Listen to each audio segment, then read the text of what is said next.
Hello YouTube and welcome to the comic book channel. Today I'm going to be talking about a comic book that came out this past Wednesday, which was July 11th, 2018, and it's from Marvel Comics, and that book is Amazing Spider-Man #1.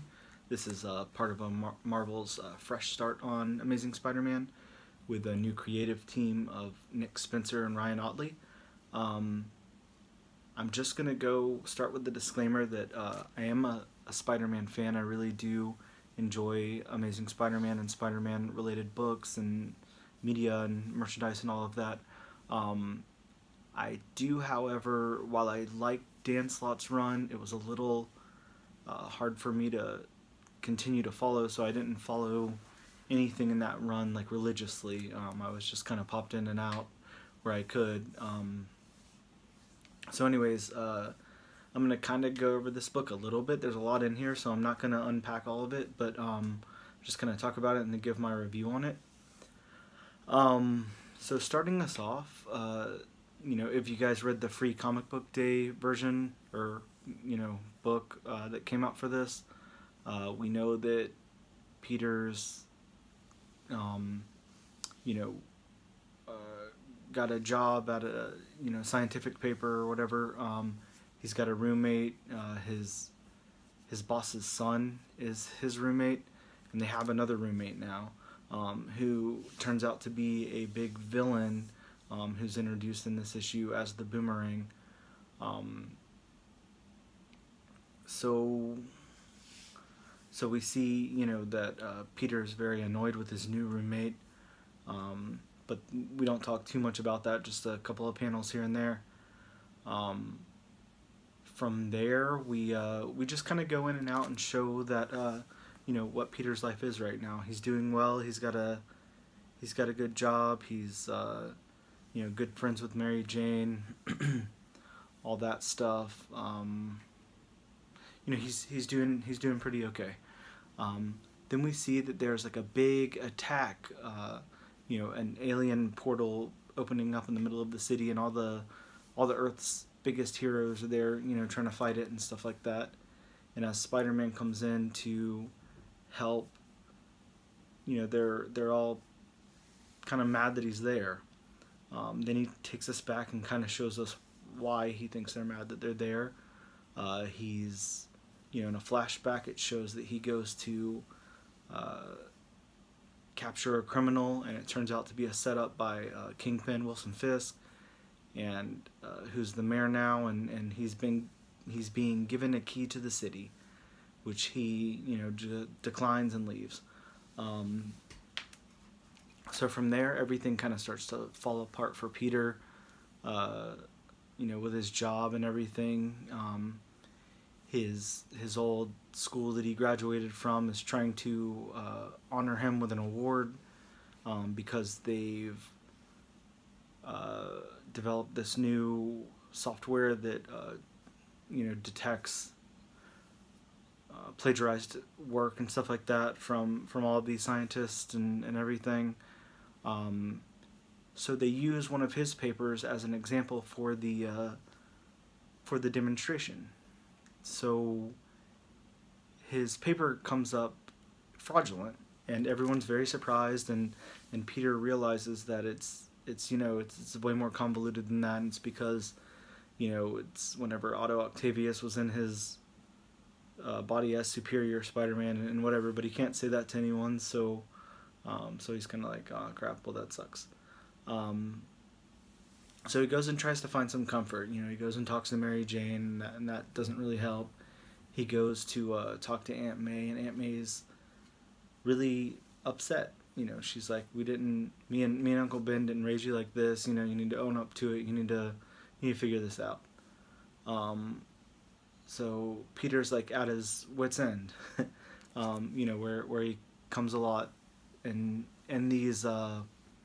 Not so much in Dan Slott's run, but in like some of the older books and everything, you see Peter vulnerable and in that kind of situation a lot. So he goes back to try to deal with what he can with the alien monsters that are plaguing the city, and it comes to him that that he just needs to go to the top of this thing and figure out what's going on, and he's had a good run, so he'll risk it all to, you know, to figure it out and make it right. So he gets up there and finds out that it's really Mysterio causing these illusions and everything, and then he gets Mysterio, you know, out of there and wraps him up in a web and holds him there for the other heroes to deal with. And then he goes and talks to Mary Jane, you know, to tell her. I can't remember exactly what he says to her, to tell you the truth. All I know is she kisses him and says, you know, that we're in this together, Peter. And so you're left off with that, you know, kind of relieving feeling, like, oh crap, maybe they're going to be able to undo like one more day or whatever it was. Was it one more day? One more something? Brand new day, one moment in time, one of those things. I think it was one more day. The Mephisto, Mary Jane, Peter Parker relationship ordeal. Maybe they're going to be able to do something about that, and it just gives you this great feeling like, okay, maybe Spider-Man won't be so crazy and complicated anymore. Maybe it'll be like back how it used to be, simpler stories that are easy to digest, and you kind of know what's going on. He's not this like big, huge head of a company and rich guy, you know. I don't know, just all that was cool, but it felt more like Tony Stark than Peter Parker to me. So yeah, sorry, my retelling of that is pretty bad, but there was quite a bit packed into this issue. It felt like a pretty simple story, but it was long and there was a lot going on. To give my review on it, I'm going to say I really enjoyed it. I was surprised. I was, as most people were, a little bit hesitant, you know, given Spencer's history, where this was going to go and what kind of seeds he would plant and stuff like that. And like I said, I feel like he's done a good job. I feel like he's made it pretty simple, and there's not going to be that crazy, you know, plot twist that piss everybody off in it. Ryan Ottley, that's the hard part. I really like the artwork in this. I think he's done a great job. It's got a good feel to it. It's got a good like cartoony, comic booky feel. It's not gritty and dark or anything. It's got a good tone for Spider-Man. To me, it's a little soft. Like it's a little. It's not what I would put on an Amazing Spider-Man book if I was, you know, making those kind of decisions. It is good, but I don't know. It's just it's a little too. I don't know. It looks like really kid-friendly or something. It's just not exactly what I'd want on that. I did enjoy Invincible, but it's not because of the artwork or anything. Not that I didn't enjoy the artwork, but I don't know. It's just it looks like that house style to me. Like there's nothing that special about it for me. I could see where somebody would really be able to be in love with this artwork. And again, it's not that I dislike it. It's just not exactly what I pictured for this book. I think with a little bit of a more serious tone in the artwork, you know, given the lightness of the story, that might have balanced it out a little bit better, but I feel like we're too light on both ends. So that's my only real critique of it. That and the book drags a little bit, but I know they had to pack a lot in this first issue to get it going, so I can definitely forgive them for that. Those are pretty much my thoughts on it. The dialogue was good. It was written well. The artwork is definitely clean and nice. And it all fits together very well. You know, I would say I'd give it like a 7 out of 10.